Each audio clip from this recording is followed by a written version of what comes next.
It doesn't need to sleep. It doesn't need to eat. No matter where you go, it will follow. But what exactly is it? Theories abound on the true identity of it, and the writer and creator David Mitchell has been very reserved about offering any solid answers. However, we can glean some facts about it from various theories and observations of the creature's behavior in the film. It has no known origin, rather than being explained as the result of a curse levied upon an unknown individual an unknown amount of time ago. Given the fact that it still exists, and that a curse has to have an origin point, we can safely assume that it was created within the last few hundred years at maximum. Why? Because we know that it moves very slowly in pursuit of its prey, never exceeding at maximum a brisk walking speed. We're even told when Jay is introduced to the creature that it can only walk, but it's not dumb. With the average walking speed being 3 to 4 miles per hour, it's not very fast, which means the only way its continued survival can be explained is if the curse originated within the last few hundred years. That's because only recently in human history was long-distance travel relatively common, increasing in ease, speed, and accessibility to the general population as we approach more modern times. If its curse originated in ancient times, before global travel was readily available to the general population, then it would have simply decimated all cursed individuals and ceased to exist, since the entire population that it would have spread to would have been confined to a small geographic area. As it continues to exist, however, this cannot be the case. At some point, the cursed individual put a significant enough distance between himself and it that he or she had the time to spread the curse widely enough that it continues to exist. When you factor in the fact that attitudes towards sex only became liberalized to the point that casual sex was socially acceptable in the last few decades, we have likely an origin for it in the last 100 or so years. Hyper-conservative attitudes towards sex in the preceding centuries and the lack of long-distance travel being accessible to the layperson means that it would have already ceased to exist were the curse's origin older than our estimated timeline. It would have already destroyed all afflicted by the curse, both by virtue of not being able to spread the curse fast enough and not being able to outrun it. So, what is it exactly? Physically speaking, we know that it's strong enough to throw a teenager a few meters, but not strong enough to tear down doors. Perhaps, however, it chooses not to tear down doors in order to add to the fear of its victim, which could give us a clue to its identity, and we'll discuss that later. We can posit this because it's clearly strong enough to physically mangle its victims once it does reach them, shattering bones and breaking necks. It also has a conceivably unlimited amount of physical stamina, though this might not be necessarily true. We can see from the film that the characters all live in the same city and rarely drive outside its borders, yet the characters can spend entire days without being attacked. We know that the film is set in Detroit, which takes up approximately 142 square miles of area. Even if the character encountered it on the exact opposite side of Detroit, then drove to the opposite end of suburban Detroit, at an average walking speed of 3.5 miles per hour, it could cover that distance in less than 2 days. There's no reason to believe that the characters were driving 142 miles between encounters, so more realistically, if it was truly relentless, it would have encountered our characters at a frequency of every half day to full day or so. Even if the characters are not living in Detroit, in order to avoid daily encounters with it, they would have to be moving over 84 miles a day, something they clearly do not do. So it must have some sort of rest period that we don't see on camera. Perhaps its physical stamina is not unlimited, or perhaps if it is a spiritual or demonic entity, then it must take time to reconstitute itself physically in our world. We also know that it feels pain, and that pain can be used as a deterrent. The single clue the film gives to this fact is that when it's hit by a chair while grabbing Jay's hair when the group flees to the lake, the chair strike causes it to drop Jay, despite it being impossible that the chair hit caused significant enough structural damage to its body that it would have lost the ability to hold onto Jay. This means it feels pain,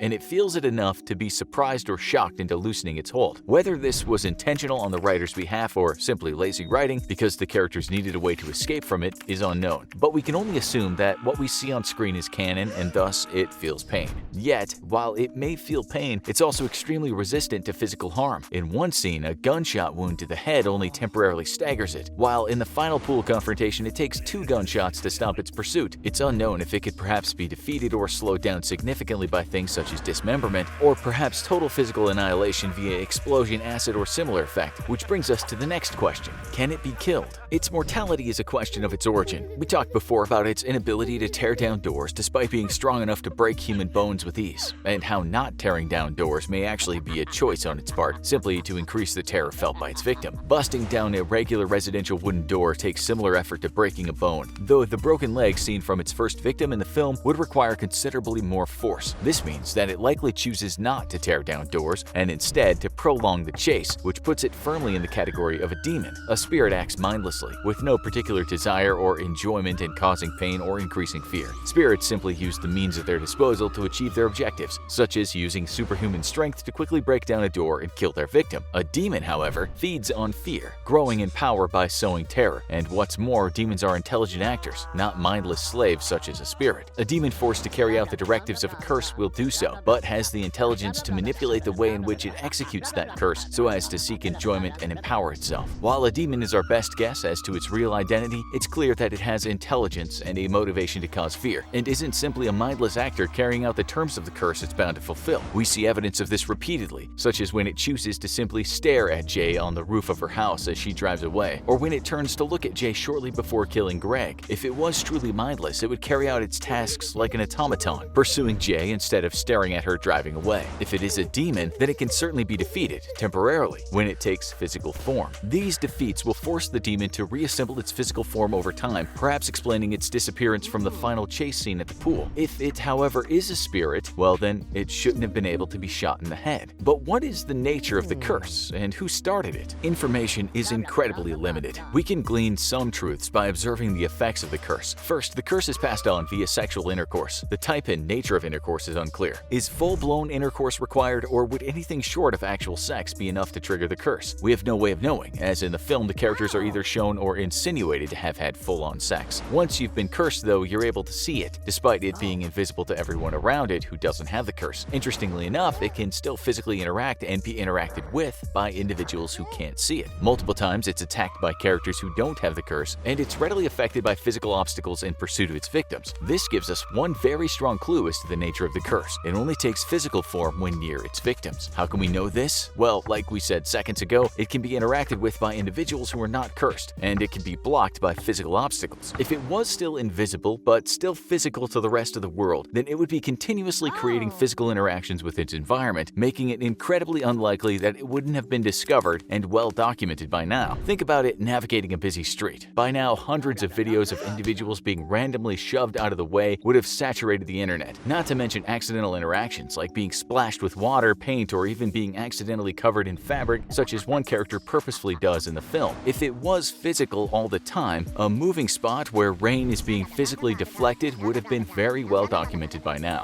The only explanation for its continued secrecy is the fact that it only takes physical form when near its victim. This is only strengthened by David Mitchell's own comments, stating that no matter where you go, like space, it will always follow. This begs the question of if it truly follows its victims at all and simply chooses when to appear to them. While we have no clue as to who began the curse, we know that sexual trauma is heavily implied throughout the film, as is shame and potentially incest. The main characters that we see killed by it all see the creature in the form of a parent at one point or another, with it appearing as Jay's father in the pool scene when she remarks that she doesn't want to tell her friends what it looks like when they ask. It also appears as Hugh's mother when we're first introduced to the creature, and as Greg's mother when it kills him. Whoever created the curse may have been the victim of abuses at home, and the curse may even be a form of revenge inflicted upon their abuser. So what's the best picture we can paint of its identity? First, it's likely a demon, since it clearly takes the time to inflict fear on its victims rather than mindlessly stalk them and accomplish the task of killing them. If not a demon, it's still an intelligent entity of some sort, possibly bound to the curse against its will, but probably enjoying the work anyway. Second, it only appears physically when near its victims. Because it can be interacted with by non-cursed people, its existence would have been well documented by now if it was always physically present in our world. Thanks to the writer's comments, we know that you cannot escape it even if you were to flee to space, meaning that it has the means to cross distances impossible to physically cross without a rocket. This implies strongly that it is not always physically present in the real world and can traverse three-dimensional space at will. Third, the curse is spread via sexual intercourse, with it targeting the latest victim and then working its way down the chain. This means that the curse is relatively recent in human history, as only recently did people have the means to escape it by traveling long distances and having sex with multiple people. Otherwise, it would have killed all bearers of the curse by now and thus broken it. It can be harmed, feels pain, and temporarily stopped by physical means. However, the writer implies that it may not be able to ever be fully killed, but leaves it open to interpretation. Whoever created the curse was likely the victim of abuse and likely a form of parental figure. These are our best guesses to its identity. But the writer of the film himself makes it clear that what it is has always been up to interpretation. For him, it might represent our own mortality and how experiences like sex can briefly distract us from our own inevitable end. Now, go watch You vs. Valak the Nun, or click this other video instead.